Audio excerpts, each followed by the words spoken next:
Hey there, fellow Italy lover. It looks like you're trying to crack the code on something that sounds almost too good to be true. An all-inclusive Italian vacation. That doesn't cost a small fortune, let's be honest. Planning a trip to Italy can feel like navigating a labyrinth, especially when you're aiming for that perfect blend of experience and affordability. You're not wrong.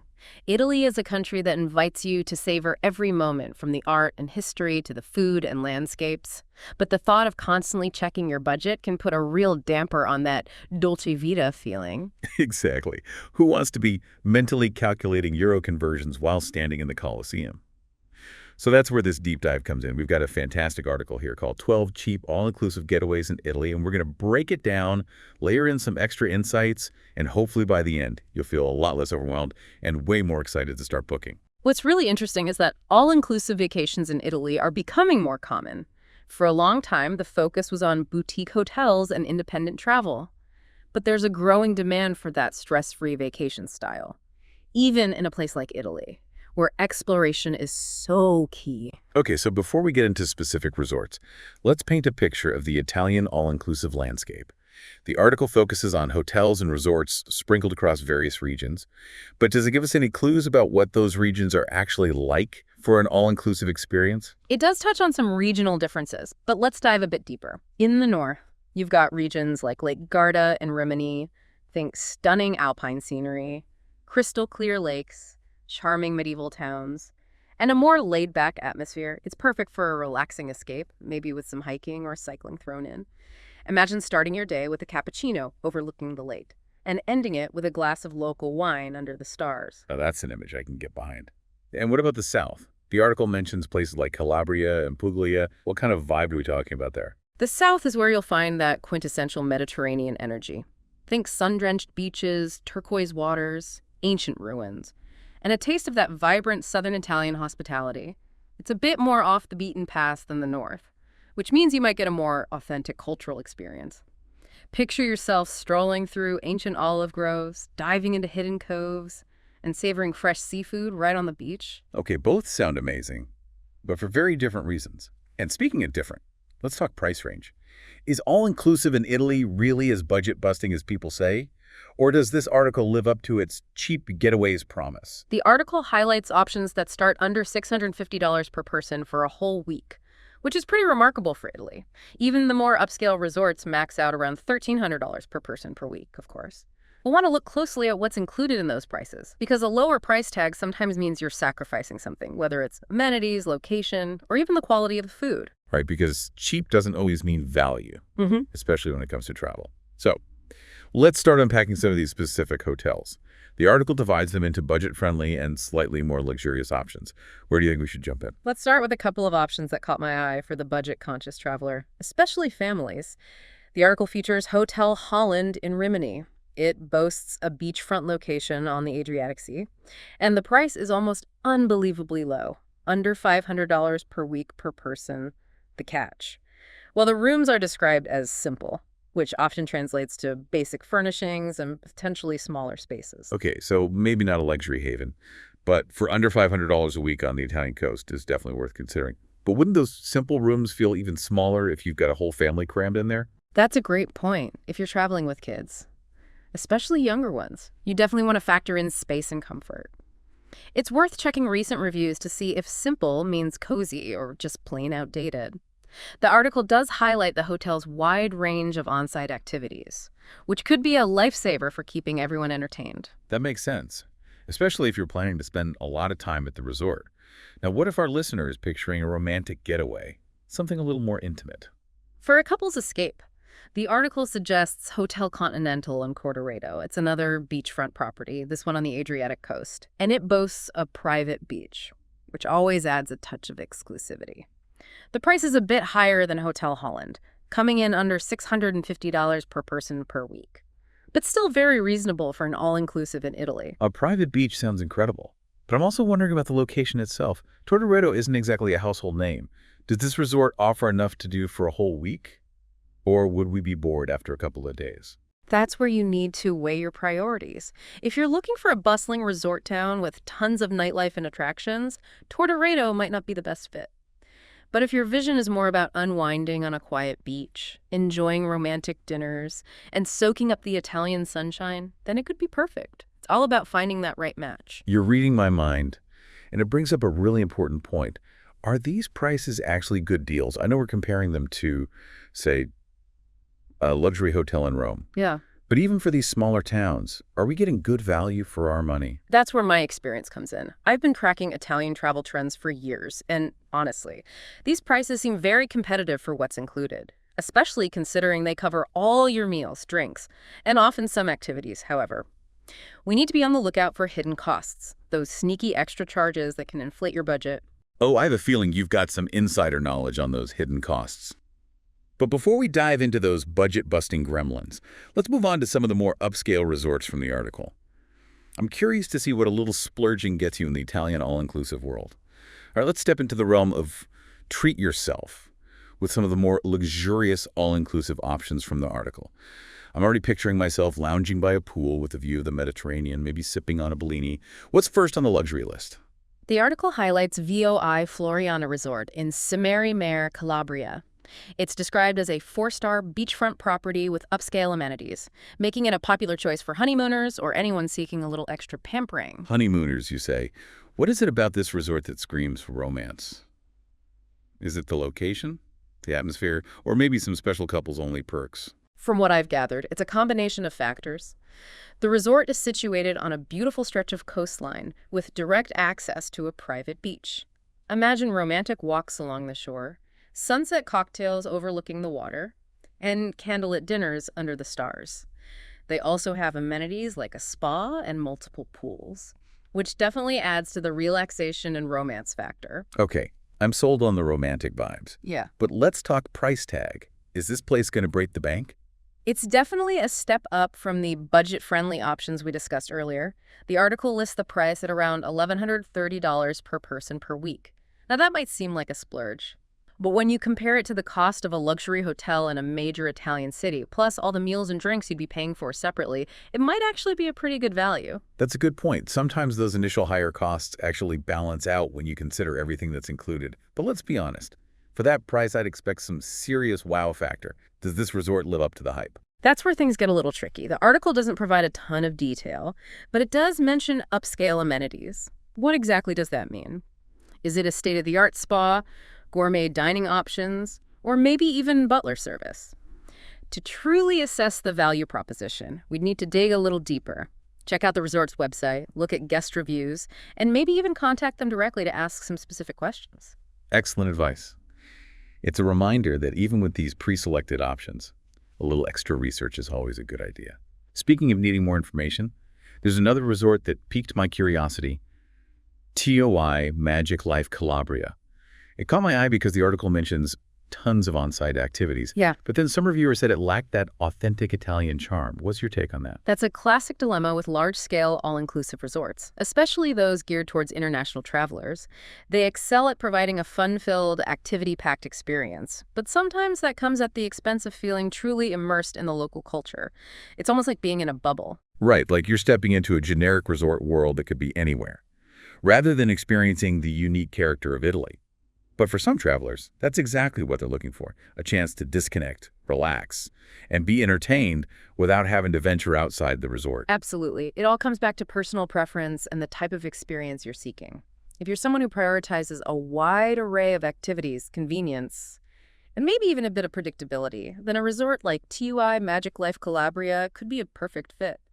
But if you're yearning to wander through charming Italian towns, sample local delicacies at family-run trattorias, and soak up that authentic Italian atmosphere, then you might find yourself feeling a bit stifled. It's a great point. Maybe it's not about choosing between all-inclusive or independent travel, but rather finding a way to blend the two approaches. Start with a few days exploring a city or town independently, then transition to an all-inclusive resort for some pure relaxation and pampering. I love that idea. It's like getting the best of both worlds. And speaking of blending, let's circle back to one of the resorts we discussed earlier, Hotel Continental in Tordoredo. While a private beach sounds lovely, I'm wondering if that single feature is enough to carry a whole week's vacation, especially if we're aiming for a mix of relaxation, A&D exploration. I'm glad you brought that up. It reminds me of a trip I took to Puglia a few years ago. I was staying in one of those traditional farmhouse estates called a masuria. It was peaceful, beautiful, surrounded by olive groves, but it was also in the middle of nowhere. Oh, I love Massery. They offer such a unique glimpse into rural Italian life. But I can see how the remoteness could be a drawback for some travelers. Exactly. After a couple of days, I was itching to explore more of the region, but transportation was a hassle. So that makes me wonder about the location of Hotel Continental. Is it close to any interesting towns, historical sites, or other attractions that we could easily explore? Or would we be stuck relying on expensive taxis or limited public transportation? That's a crucial question, and one that the article doesn't address. We definitely need to do some research on the surrounding area to see what opportunities there are for venturing beyond the resort. We could check out online maps, browse travel forums, or even reach out to the resort directly and ask about transportation options and nearby attractions. Remember, even if we're opting for an all-inclusive, it doesn't mean we have to stay cooped up at the resort the entire time. That's so true. In fact, it brings up a really important point about all-inclusive vacations in general. They can offer incredible value and convenience, but they can also create a bit of a bubble if you're not careful. Exactly. It's like anything else in life. There are pros and cons to consider. The key is to be mindful of your own travel style and priorities. Do you want to be pampered and have everything taken care of? Or do you crave the freedom and flexibility of exploring on your own terms? There's no right or wrong answer. It's all about finding the right fit. And that's what makes this so interesting. We're not just looking at prices and amenities. We're really diving into the essence of what makes a travel experience truly fulfilling. But before we get too philosophical, let's get back to the article. We've looked at some options for families, couples, and those seeking a bit of luxury. But what about solo travelers? Are there any all-inclusive resorts in Italy that cater specifically to those flying solo? That's a great question, and one that's often overlooked. The article doesn't explicitly mention any solo traveler packages, but that doesn't mean those options don't exist. It seems like most resorts are geared towards families or couples, but that doesn't mean a solo traveler should rule out the all-inclusive experience altogether. Right. It might just require a bit more research and a willingness to be flexible. Some resorts might have single occupancy rates, which can make a big difference in terms of affordability. And even if a resort doesn't specifically cater to solo travelers, there are always opportunities to connect with other guests, join group activities, or simply embrace the freedom of exploring on your own. I got that hotel on Lake Garda. Hotel Piccolo Paradiso would be great for solo travelers. With the hiking trails and focus on those incredible views, it seems like it would attract people who enjoy exploring independently. Absolutely. And let's not forget about Hotel Holland in Rimini, the one with all the on-site activities. Even if you're traveling solo, a place like that could provide plenty of chances to meet other guests and socialize. So it really comes down to finding a resort that aligns with your personal travel style, whether you're seeking solitude or socializing. Yeah. But let's shift gears for a moment and talk about something that's crucial to any Italian vacation: the food. I mean, we're talking about the land of pasta, pizza, and incredible regional specialties. How can we make sure we're getting the best possible culinary experience within an all-inclusive setting? Ugh. The eternal dilemma of all-inclusive dining.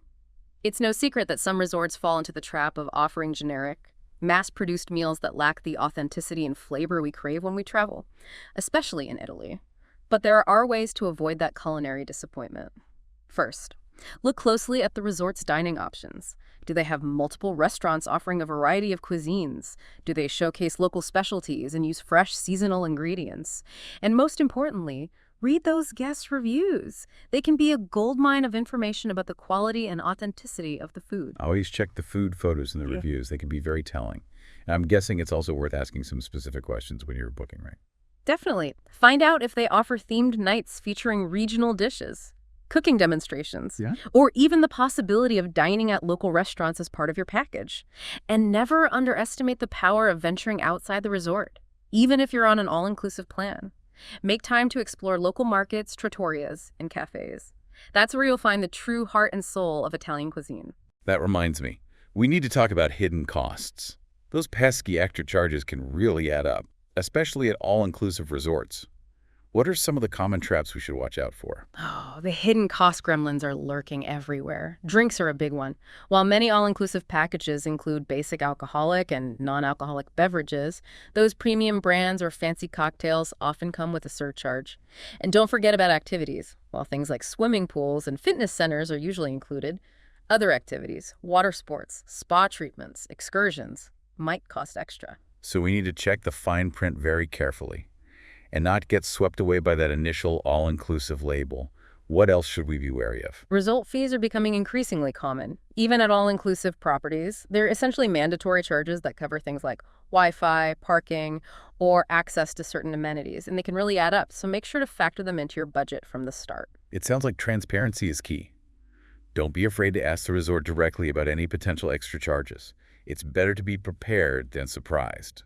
Absolutely. And on that note of being prepared, let's circle back to a question that often comes up when we're talking about all-inclusive vacations. Especially in a destination as culturally rich as Italy, is this really the best way to experience the country? Wouldn't we be missing out on those spontaneous discoveries and authentic interactions that make Italy so special? That's the million-dollar question. And honestly, there's no easy answer. It depends on your travel style, your priorities, and the type of trip you're envisioning. Right. For some travelers, an all-inclusive vacation in Italy can be absolutely perfect. It offers a chance to relax, indulge, and truly escape without the stress of planning every detail or constantly checking your budget. It's ideal for honeymoons, family vacations where you want everything taken care of. Or maybe even a relaxing beach getaway where you plan to spend most of your time in the resort. So it's not about saying all-inclusives are good or bad. It's about choosing the right tool for the job, so to speak. Precisely. If you're looking for convenience, relaxation, and a fixed budget, an all-inclusive can be a fantastic option. But if you're more of an adventurous traveler, someone who thrives on spontaneity and wants to fully immerse themselves in the local culture, then a more independent approach might be a better fit. It's about finding that sweet spot between the comforts of an all-inclusive and the thrill of independent exploration. Yeah. And maybe, just maybe, it's about combining the two approaches. Start with a few days of independent exploration, then transition to an all-inclusive resort for some pampering and relaxation. I love that. Ultimately, the best travel experiences are the ones that are tailored to your individual desires and preferences. So as you weigh your options, remember that there's no right or wrong way to experience Italy. What matters most is that you create a trip that feels authentic and fulfilling to you. Whether it's all-inclusive, independent, or a beautiful blend of both. And who knows, you might even discover that the true magic of Italy lies not in the prepackaged experiences, but in those unscripted moments, those serendipitous encounters, and those hidden gems that you stumble upon when you venture off the beaten path. So embrace the adventure, follow your curiosity, and savor every moment. Ciao for now. And happy travels.